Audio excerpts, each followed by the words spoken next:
Nagtataka ba kayo kung bakit yung mga alaga nyong manok ay unti-unti nang nababawasan at nauubos? Ito ang panoorin nyo mga kagros. Sabihin ko sa inyo kung bakit nauubos ang yung mga alagang manok o nababawasan. Pag-usapan natin yan mga kagros. Tara. Katulad dito mga kagros, kapag ito ay pinakawalan ko, yung malaya sila dun sa pupunta ng mga damuhan sa kagubatan,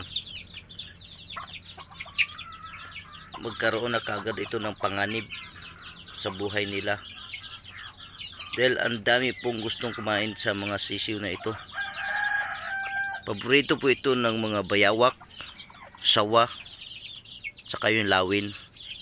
Kapag namimisa na yung alaga nyong manok, yung inahin, tapos marami siyang sisiw, wag na wag yung hayaan na pakawalan mo sa bakuran.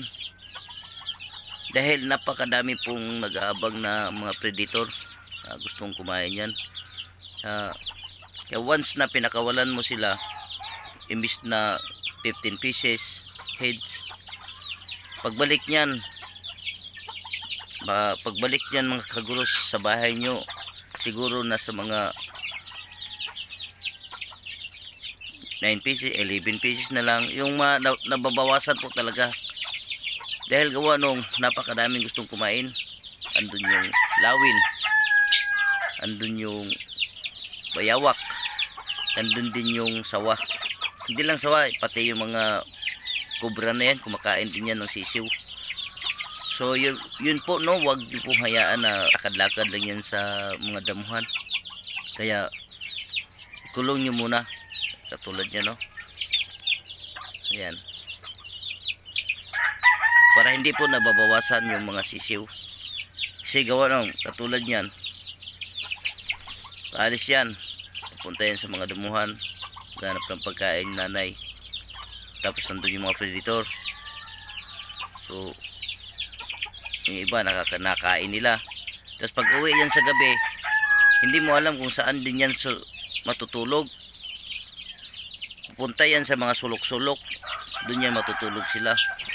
Pero kahit pag nasa sulok-sulok, nandun yung sawa. Pinaka delikado talaga yung sawa, na pag yun ang kumain, dahil pati nanay kinakain yan. So yun po, no, baka nagtataka kayo, yung sisiw nyo biglang nawala yung iba. Karamihan naman talaga mga kagros, yung mga nag-alaga sa backyard lang, karamihan naman talaga nababawasan yung sisiw. Minsan nga naubos yung sisiw. Kaya yun, huwag nyo hayaan po. So pakita ko sa inyo katulad nung nasa labas, yung mga manok na nasa labas. Katulad yan mga kahagros, kapag hinahayaan mo yung mga manok na pagala-gala dyan sa mga damuhan, dyan sa mga kakahoyan dyan sa paligid, ay talagang nababawasan po ang iyong mga alagang manok. Alam ng mga taga-probinsya ito. Alam ko naranasan nyo ito mga taga-probinsya, no? Kapag once na yung manok natin ay paggala-gala lang po dito, dyan sa mga damuhan, ay talagang nababawasan yung ating mga alaga. Lalo na po kung ang dala ng kanyang inahin ay sisiw. Napakaliit pa lang yun, mga sisiw po.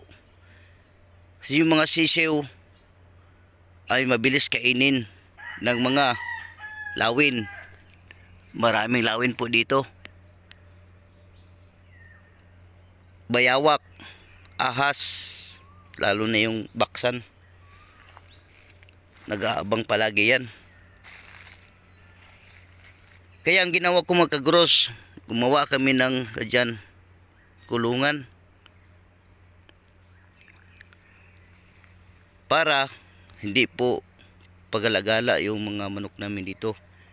Pero sa amin kasi mga kagros, napagaganda pag yung manok mo ay pagalagala. dahil ang tataba, ang sarap ng laman. Pero ang problema sa manok na pagalagala ay unti-unting mababawasan at mauubos dahil sa mga predator. So yun lang mga kaguros, no. Kung gusto nyong hindi mababawasan yung mga alaga nyong manok, lalo na yung sisiw pa lamang ay napakadaming sisiw, talagang wag nyong hayaan na pakalat-kalat pa.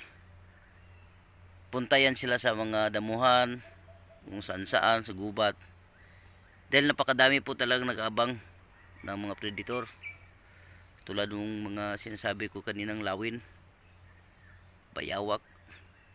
Tsaka dito rin sa amin mga kaguros, kahit mayroon nga akong kulungan, andun pa rin yung bayawak, pabalik-balik yung bayawak, tsaka yung isawa.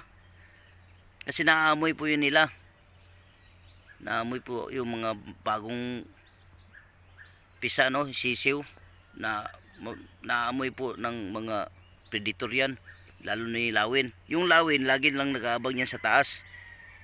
Once na mayroon kang mga bagong pisa, narinig nila yung huni ng mga sisiw, matalas yung pandinig yan. Kaya yun, paikot-ikot lang yan, nag-aabang yan, aatake yan pag once na makabintayan. Kaya kailangan nyo kailangan nyo talaga na ikukulong yung mga sisiw nyo. Pero kailangan yung pinakita ko sa inyo na ganun kalawak na kulungan para masigla pa rin yung mga sisiw, no. Kasi pag hindi malawak yung kulungan, hindi masisigla ang sisiw at mabilis po madapuan ng mga sakit. So yun lang po mga kagaros, no? Yun lang po mga kunting kalaman natin sa araw na ito. At marami pa akong mga tips para sa ating mga alagang manok, mga native chicken, no? Kahit hindi native chicken, basta wag nyo lang hayaan na pag-alagala dyan sa bakuran or sa mga pupunta kasi ng mga gubat yan, damuhan dyan. Kaya nababawasan yung mga alaga natin gawa ng napakadaming predator po.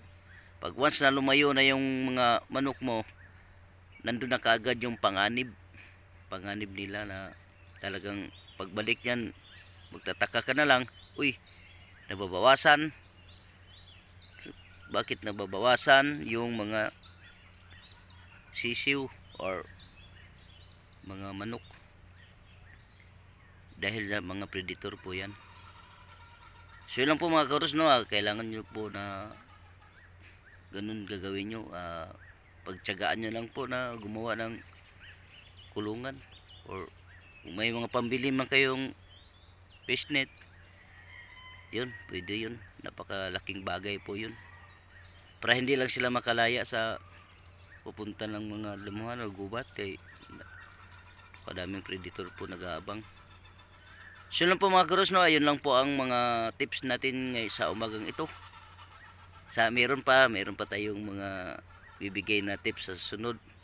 Sa paglaki naman yon ng mga sisiw, tuturo ko sa inyo yun. Pag medyo lumalaki na pwede na katayin, pwede na ibenta, yun, bibigay ko sa inyo yung tips na yun, na para hindi po talaga mabawasan yun.